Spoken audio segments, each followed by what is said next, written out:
Tudo bem, meus amigos? Bom vê-los aqui mais uma vez, vocês que nos ouvem, nos assistem. Mais um programa especial pautando a reforma tributária, projeto de reforma tributária, né, do governo, a fase 2. E hoje, como prometido no último programa, a gente vai falar especificamente no que tange a pessoa física, né? Evidentemente que a gente sabe que se mistura PJ com PF, né, pessoa jurídica com pessoa física, mas hoje a ideia é tratar um pouquinho mais especificamente das medidas tomadas no projeto de lei do governo a respeito da pessoa física. Ok? Está hoje comigo aqui para esse debate, esse bate-bola, Wilson Gimenez, aqui conosco, nosso vice-presidente administrativo da FENACOM. Tudo bem, Wilson? Tudo bem. Vamos falar agora, né, nessa versão aqui do programa, sobre a parte da pessoa física, né? Mas como o presidente falou, né, muito se confunde com a pessoa jurídica, né? Então, uma hora ou outra vai ser inevitável a gente também ter que abordar algo relacionado à pessoa jurídica. Mas, assim, como já foi dito, né, na primeira versão dos programas referente à reforma tributária, na verdade, essa reforma tributária, para nós, cheira muito mais como um aumento da carga tributária, né? Seja na pessoa jurídica, seja na pessoa física, né? E, como falamos lá atrás, né, na semana passada, esse aumento de 31% na faixa de isenção da tabela do imposto de renda nos pareceu muito tímido, né? E mais tímido do que isso são as reduções que a tabela progressiva fez ao longo das faixas, né? Então, tudo bem, a gente concorda com o princípio da progressividade, né?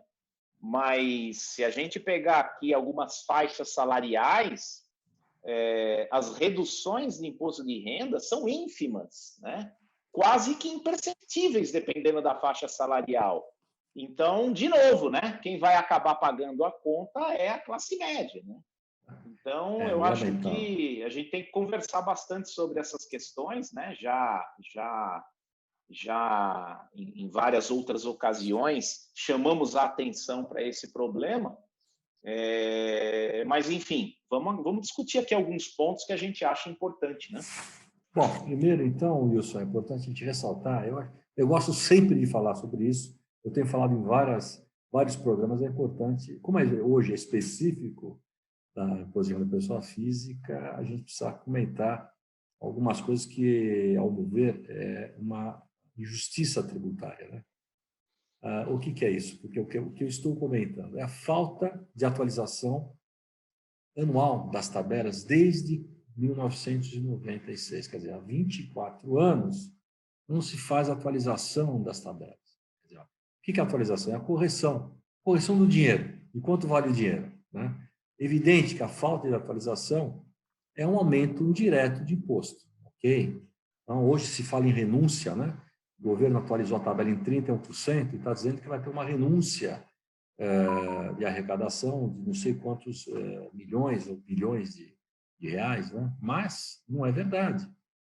Na verdade, porque essa tabela hoje teria que ser atualizada na ordem de quase 110%. Então, a justiça ainda não se fez. Não foi uma atualização plena. Pegou-se 2015 e se atualizou de 2015 para cá, né? Importante ressaltar que quem não está muito atento, escuta, não, mas houve uma atualização em 2015, né? As pessoas não estão muito ligadas nesse tema, acham que foi atualizado de 96 até 2015, o que não é verdade. Não é verdade, é uma mentira. É importante a gente levar esse aspecto, que isso é muito importante. Em 2015, no governo da presidente Dilma, aquele ano a inflação foi 10%, e ela atualizou a tabela em 5%, ou seja, nem a inflação integral do ano não foi atualizada.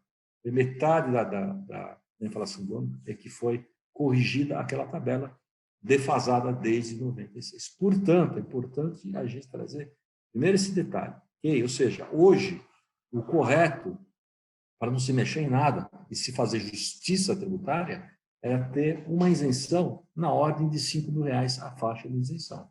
Tá? Que era o que o governo, quando assumiu, pretendia. Ele tinha esse número na cabeça. Não, vamos tentar mudar aí 5 salários mínimos, né? Que era a faixa, mais ou menos, de lá atrás, 96, tá certo? Então, 5 salários hoje dá mais ou menos 5.000 e poucos reais. Então, esse sim seria o correto. E daí para frente também, as atualizações intermediárias deviam ser equânimes, mas não foram. Quer dizer, 31% foi na faixa de isenção. Aí você pega dos 7,5 para 15 e já diminui, vai diminuindo a faixa de atualização da tabela. Quer dizer, é uma coisa muito ruim. Né? Na verdade, não se está fazendo justiça. E é importante dizer que, junto com isso, vieram pacotes, né, Wilson? Pacotes aí com relação ao imposto de renda, né? Do que quem poderá utilizar o desconto simplificado, né? A questão da atualização patrimonial, isso é outra questão, e se a gente parar para refletir, né, com todo o critério, poxa, agora o governo, tudo bem, o governo, poxa, a gente está achando que é um benefício, pô, bacana, né? O governo está deixando eu fazer uma atualização de mercado do meu patrimônio, do bem que eu tenho, e eu vou ter que antecipar um imposto de 5% sobre essa defasagem. Agora, e se o governo tivesse tirado a correção, por exemplo, patrimonial que existia? Né? Vamos pensar, já faz muitos anos, não, Wilson, e foi tirado da declaração do governo a correção patrimonial. Se houvesse essa correção, muito provavelmente o valor do seu patrimônio, dos bens imóveis especialmente, né, teriam um valor mais fidedigno à realidade de hoje. Ou seja, a defasagem em relação à tributação do ganho de capital seria muito mais real, seria muito mais verdadeira, né? Se a gente pudesse fazer essa correção. Mas falar, não, acabou a inflação. Não sei aonde acabou a inflação, mas não, acabou a inflação. Então, não se corrige mais a declaração de imposto. Então, todas essas situações que a gente precisa pensar com muito critério, fazer uma reflexão importante, né? Porque às vezes tira de um lado, dá do outro, tira do outro, dá do um, e isso gera, às vezes, alguma confusão para quem não é da área e não está atento, acompanhando de perto essas questões. Ou não é, Wilson? Continuando a falar aí da correção, né, de tabelas e limites, também a reforma, o projeto proposto, ele não mexe nos limites de isenção, por exemplo, dispensa para apuração de ganho de capital de ações e ativos do mercado aberto, né? O limite de R$ 20.000 mensais, ele permanece há décadas o mesmo, ele não foi corrigido. Da mesma forma, também não foi corrigido o limite de isenção para fins de apuração de ganho de capital da venda de ativo de pequeno valor. Essa modalidade aí permanece em R$ 35.000 há décadas, né?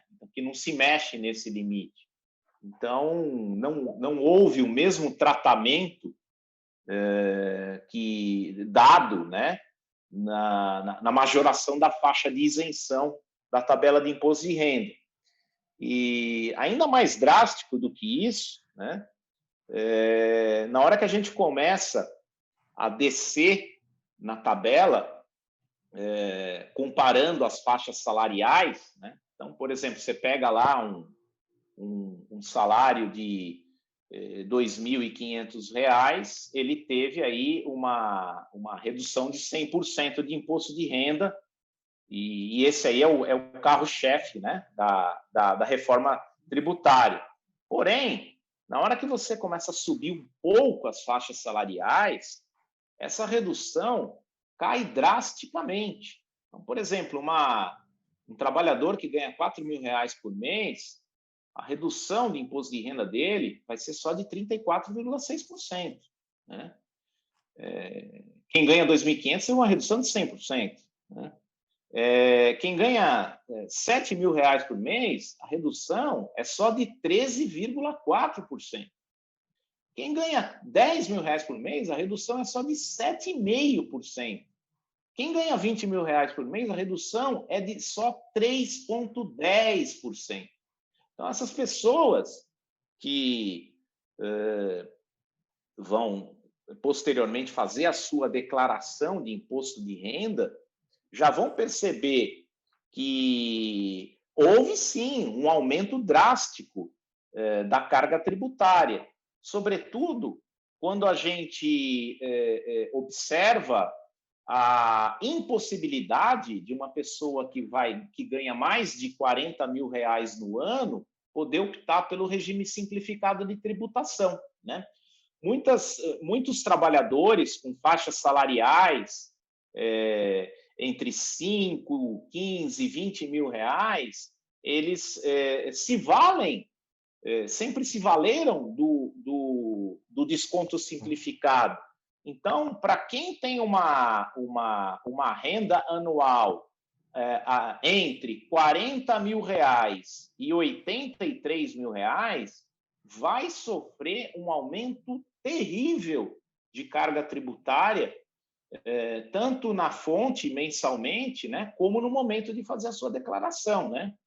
O que se traduz aí, de fato, não numa reforma, mas em si num aumento de impostos.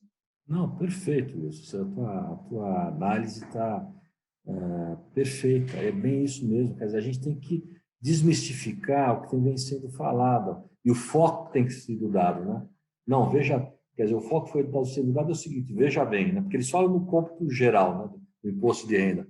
Temos que tributar, tem gente que ganha, tem 21 pessoas que ganham, somadas, mais de 230 bilhões de reais no país, e a gente precisa tributar, eles são tributados, esses rendimentos. Então, quer dizer, eles estão focando, dizendo que isso é que está motivando, né, essa mudança absurda, que está atingindo no meio, no cérebro e no coração da classe média. Vamos colocar assim, não é uma classe que ganha uma fortuna, não. Ganha, tem alguém que tem um salário um pouco melhor, graças a Deus, tem os que nem tanto, mas é importante a gente ressaltar que quem vai sofrer muito é a classe média, né? A sensação que dá e que fica, se isso passar do jeito que está aí, é que, novamente, essa classe que carrega, de fato, o Brasil nas costas vai ser a mais penalizada, que é a classe média, que tem um salário melhor, porque, infelizmente, no país, né, Wilson, a gente tem uma defasagem de remuneração salarial extremamente injusta, muito grande, né? Quer dizer, a grande maioria da população é muito pobre, tem uma faixa muito pequena de rendimento, de remuneração, né? Aí você tem uma classe média, um colchão, que são as empresas, na sua grande maioria, empresas pequenas, né? Micro e pequenas empresas, que empregam o maior número de pessoas possível, né? E que tem, né, aí é muito suor, né, muito custo, tem um rendimentinho um pouco melhor, evidentemente, e ter uma vida realmente mais decente, né? Aí o ideal é que a gente conseguisse criar algum sistema, alguma maneira, de fato fazer com que a classe pobre saísse da pobreza e não achatar a classe média para ficar aí e ficar igual, e ficar ruim, quer dizer, não teria que ser esse o objetivo. E do jeito que a coisa está colocada, está atingindo realmente a grande classe média brasileira, que é a classe que dá todo o suporte e sustenta essa história toda, né? Porque, se você parar para pensar, é evidente, você tem uma minoria, uma classe menor de muitos ricos, né? Isso não é só no Brasil, o mundo inteiro tem isso. E que não é crime ser rico também, né? Vamos também colocar aqui de forma muito clara, né? Mas, talvez, se quiser taxar um pouco mais essas pessoas, né? Aí fazer uma coisa específica, se é que cabe isso, né? Se faça isso, né? Que se coloque um critério muito claro, né? E que você realmente mantenha de forma mais equânime, né? Essa desoneração que está se pretendendo dar nessa tabela de imposto de renda, não só pegando as isenções, mas pegando todas as faixas lá, né? Então, isso que você colocou é muito importante para trazer essa clareza, né? Para quem está nos ouvindo, né? O correto seria fazer dessa forma, fazer as atualizações devidas e pertinentes, né? Das isenções, da ganho no mercado, na Bolsa de Valores, enfim, outros ganhos, né? Isso vale também para imposto de renda, pessoa jurídica, se bem que hoje nós vamos nos ater nesse tema, mas é uma realidade, né? O adicional de imposto de renda é uma prática também no imposto de renda da pessoa jurídica e simplesmente passaram batido. E também faz 24 anos que você tem atualização, quer dizer, é uma injustiça tributária gigantesca. Essa que é a verdade, né? Então, é isso que a gente precisa pensar, o que se adotava lá atrás, né? Porque os critérios são diferenciados, né? Então, é ruim quando se ouve algumas coisas, para quem entende, você fica até descontente, porque você fala, poxa, isso não é verdade, não é bem assim, né? A justiça não está sendo feita. Então, falar em renúncia tributária também não é uma verdade, né? O que tem que se fazer é realmente tentar corrigir da melhor maneira possível essas tabelas para um padrão que já existia lá nos anos 90 e que hoje, infelizmente, não existe. Não, é isso aí. Uma outra questão que foi, que na minha avaliação foi bastante nociva, né? Foi a tributação dos fundos imobiliários, né? Eu sei que a gente não vai falar de investimentos nesse programa, né? Isso vai ser tratado num programa mais à frente, mas os fundos imobiliários estão muito ligados à pessoa física. Muitas pessoas, tem mais de 1 milhão de pessoas físicas investidoras em fundos imobiliários. E o fundo imobiliário ele veio como uma forma de muitas pessoas físicas programarem a sua aposentadoria. Até para desonerar o governo, né, dessa obrigação, né, porque, infelizmente, a aposentadoria somente do governo ela é muito pequena, né? Então, as pessoas, através da iniciativa privada, foi atrás de um mecanismo para conseguir, no futuro, programar a sua aposentadoria através de investimentos em fundos imobiliários. E aí foi surpreendida com a tributação de 15% sobre os proventos, né, que até então eram isentos, né? E o curioso é que os irmãos gêmeos dos fundos imobiliários, né, a LCI e o CRI, né, os certificados de recebíveis imobiliários, né, eles permanecem isentos. Então, não deu para entender, né, qual foi a vontade aí do legislador em relação a essa tributação numa modalidade de investimento e não na outra, né? É verdade que tem alguns poucos pontos positivos, né? E aqui eu gostaria de ressaltar a questão da possibilidade da pessoa física poder atualizar os seus imóveis, né, mediante um pagamento de um imposto de renda com uma alíquota favorecida de 4%. Para algumas pessoas isso pode ser interessante, né? Mas aí também a gente cai numa outra questão que precisamos estudar bem, como é que vão ficar aqueles casos de espólio que tinham imóveis muito antigos e que podem atualizar o imóvel pelo valor de mercado, por exemplo, se quiserem, mas que não pagarão ganho de capital nenhum, porque a aquisição desses imóveis é anterior a um determinado ano lá atrás, que era amparado por uma outra legislação de ganho de capital. Então, de repente, como é que ficarão esses casos, né? Eu vou ter que pagar 4% também? Sim, mas eu não pagaria nada, né? Pela regra anterior. Não está muito claro isso no projeto, né? Saber como é que ficam esses casos. Uma outra coisa benéfica também, que na nossa avaliação foi importante, é a apuração de ganho de capital em bases trimestrais, né? Na venda de ações, ETFs, FIs, né? Aonde você vai poder compensar prejuízos e lucros entre diversas modalidades de investimento no mercado aberto. Isso a gente acha benéfico, né? É um ponto positivo importante, né? O limite de isenção, apesar de não ter sido aumentado, né? Continua os 20 mil, mas como vai ser trimestral, ele passa a ser 60 mil no trimestre, né? E o come cotas, né? Para as pessoas físicas que têm investimento em fundos de investimento, ele passa a incidir uma vez só por ano, né? Então, é um fator positivo, né? E também houve um alinhamento, né, em torno de 15% para todos os investimentos, né? Houve uma padronização. que na nossa avaliação é bastante benéfica, né? Esse alinhamento ele era justo, né? E nesse particular eu concordo também com a Receita, era uma injustiça você cobrar uma alíquota bem maior, né? Para quem às vezes precisava do dinheiro, né? Geralmente quem não precisa do dinheiro fica lá, esquece. Aí ele cairia na alíquota de 15%. Mas quem precisa às vezes do dinheiro e tudo mais, tem que usar antes esse dinheiro, muitas vezes pagava uma alíquota maior, né? Para poder usar o seu próprio dinheiro.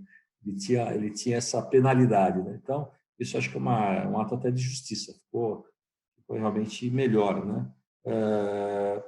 Voltando a falar um pouquinho, Wilson, que você comentou do imposto de renda, né? Da utilização do mecanismo simplificado, né? Até para uma grande maioria das pessoas que utilizam isso são empregados, pessoas que são tributados, são CLTs, né?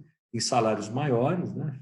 Evidentemente, mas enfim, utilizavam esse mecanismo aí até para poder se beneficiar, para poder reduzir um pouco a sua carga, né? Então, e tudo isso eles vão perder, né? Esse benefício de forma concreta. A gente precisa ter realmente um olhar um pouco diferente, né? Porque aí é aquilo que nós já comentamos e voltamos a reforçar a ideia de que vai atingir em cheio, na verdade, essa reforma proposta à classe média no seu cerne, né? Quer dizer, é evidente que as pessoas mais com muito dinheiro também serão afetadas, mas é aquela velha regra, né, Wilson?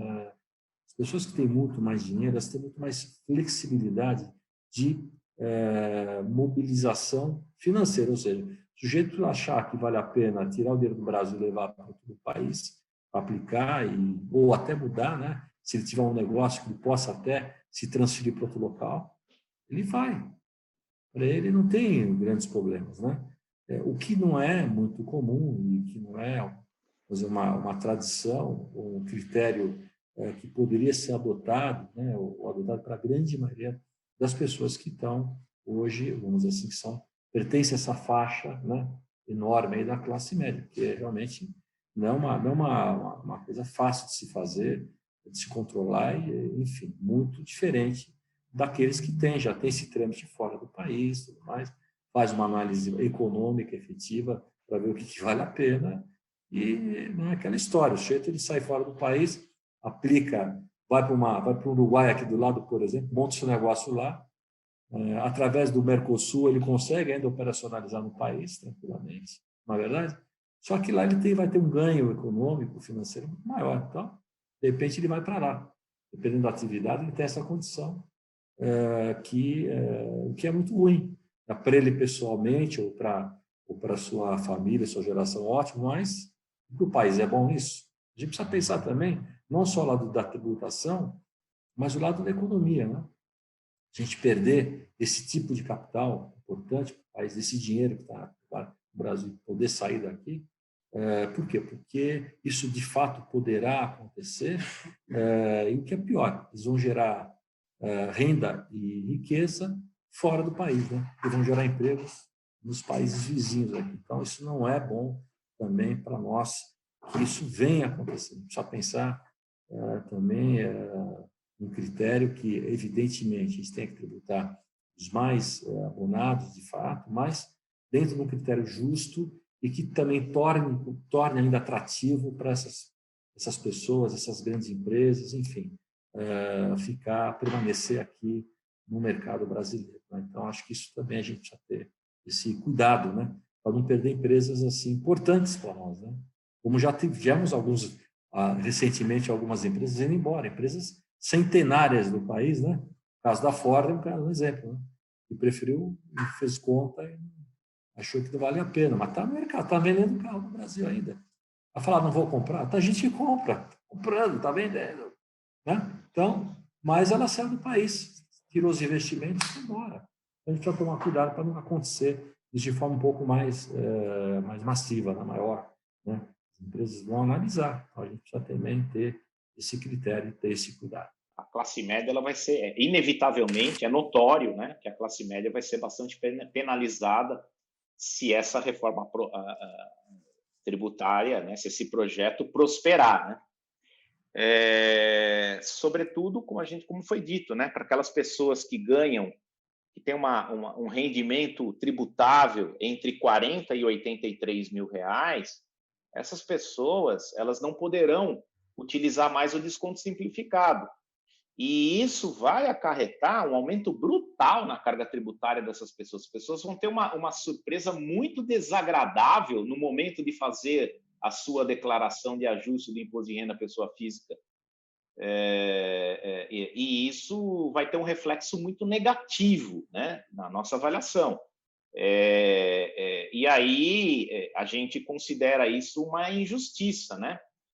40 mil reais, acima de 40 mil reais anuais, a gente está falando de um rendimento de 3.500 reais por mês. Então, né? vai atingir muita gente. É Então, normal, hoje é um salário de você, mercado, né, exatamente. razoável. Então, você pega um empresário, né, que tem lá parte do seu rendimento tributável, que é o Prolabore, talvez algum aluguel, alguma coisa desse sentido, e parte do rendimento que até então era isento, que agora vai passar a ser tributado exclusivamente, né, que são os dividendos, né, que são lucros oriundos da sua empresa.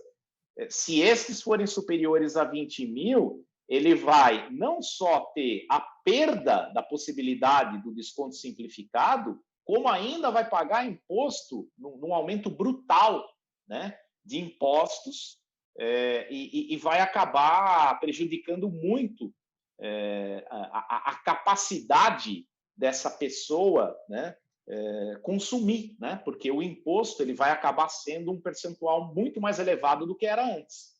Mas, enfim, a gente está aqui para trazer essas informações, né, dessa proposta. Na verdade, o que é bom de tudo isso, isso aqui não é uma medida provisória, né?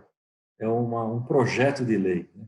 Então, é importante... De tramitação simples, né? Mas é importante que os nossos congressistas fiquem atentos a essas falas, escutem e acompanhem isso, né, para que eles possam fazer a reflexão. Porque, em última instância, quem vai aprovar isso são aquelas pessoas daquelas duas casas, tanto no Senado como na Câmara. Né? Então, é uma situação diferente. Então, não é uma MP, é um projeto efetivo e que a gente precisa pensar na conjuntura. Né? E que a gente vai comentar isso daqui a alguns programas, juntar um pouco, no caso do governo, essa segunda fase, que tange a questão do imposto de renda, pessoal jurídica e física, junto com a primeira fase que eles lançaram, que é o CBS, né? Que é a tributação dos tributos indiretos federais, quer dizer, que pertencem ao governo federal. Então, o que isso impacta na vida das empresas e das pessoas? Né? Importante a gente juntar tudo, né? Por enquanto, está aí, para tentar trazer essa informação para que eles entendam e que façam uma reflexão mais bem elaborada. Né? E, paralelamente a isso, ainda corre no Congresso, especialmente lá no Senado, a PEC 110, né? Que também a gente não sabe como vai ficar a avaliação dos tributos indiretos naquela proposta de emenda constitucional. Mas, enfim, então, eu queria que você trouxesse agora, Wilson, suas últimas considerações dessa fase, especificamente imposto da pessoa jurídica, nesse projeto do governo federal. Na verdade, todos nós fomos pegos de surpresa, né?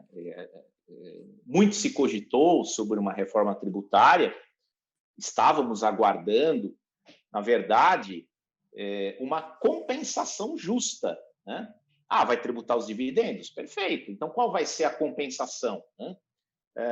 Vai aumentar a tabela progressiva? Vai aumentar o limite de isenção? Perfeito. Mas qual vai ser o percentual, né? Em relação aos índices inflacionários do período, né? E o que a gente viu é que não foi uma troca justa, né?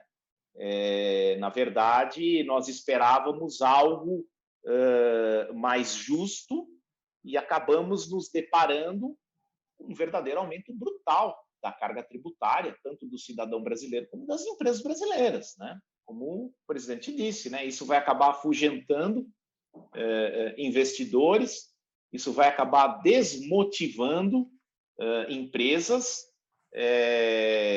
a distribuírem os seus dividendos, né?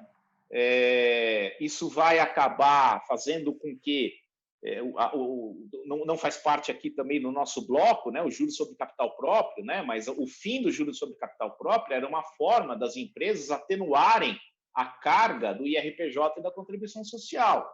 Uma vez que ele não será mais dedutível, será um convite às empresas a se endividarem, né? Porque os juros da dívida são dedutíveis, né? Na contribuição social e no IRPJ. Sim, mas aí você também aumenta o risco das empresas, né? Que não é bom, né? Então, fica aqui, né? Esse alerta para as pessoas que estão nos assistindo, para os congressistas, né? Até para o próprio governo, avaliar e ponderar quais serão os efeitos que cada um desses itens que estão sendo tratados no projeto de lei poderão trazer para a sociedade de maneira geral e para o ambiente de negócios, né? E, enfim, é interessante o governo estar tentando desassociar a pessoa jurídica da pessoa física, né? Não, uma coisa é outra coisa, não é. É uma coisa única, né? Até porque uma coisa impacta na outra e o reflexo vem para um lado e vem para o outro, né? Você bem colocou a questão aí que a gente vai discutir no próximo programa, mais especificamente das PJs, né? A própria distribuição do lucro, dividendos, impacta na declaração de imposto da pessoa física, né? Já não é mais, não vai ser mais isento, não vai ter mais isenção. Então, qual o tratamento que a gente vai dar com relação a isso, né? Mas isso a gente vai tratar de forma mais ampla, no detalhe, no próximo programa, né? Falando, inclusive, dessas questões aí para as pessoas, para as pequenas empresas, né? Esse objetivo era ele atingir os grandes, também estamos atingindo de forma muito ampla até as pequenas empresas, né? Dando uma pequena isenção de R$20 mil por mês, né? Na distribuição, para qualquer tipo de empresa, de pequena e média empresa, né? Na verdade. Não necessariamente estando dentro do simples, sistema simplificado ou não, né? Mas esse limite é importante ressaltar que se a sociedade, por exemplo, frente parentes, né? Entre esposa, marido, filho, pai, enfim, né? Esses R$20 mil, eles consideram um valor a soma da distribuição para as 3 pessoas, o que uma situação complicada, porque muitas vezes essa sociedade de fato existe e que todos trabalham igualmente. Então, o que é justo aí, né? Certo? Então, a gente precisa pensar com muita clareza nessas questões. Se sabe do passado que isso existia, né? Sociedades, não, preciso montar uma empresa, tal, pega a esposa, abre, monta, né? Isso também tem. Mas também tem esse outro caso, né? Que a gente precisa levar também em consideração e como separar essas coisas, né? Então, é muito difícil, é uma questão complicada, mas que a gente vai tratar o tratamento mais específico no próximo programa. Então, meus amigos, agradeço mais uma vez o tempo de vocês. Eu sei que o tempo é curto aqui, né, para a gente falar sobre tudo de forma muito mais aprofundada, mas é o tempo que a gente tem, senão os senhores também não ficam desse lado da telinha nos assistindo, ok? Um forte abraço e até o próximo programa que ainda gravaremos, se Deus quiser, ainda nessa semana. Abraço.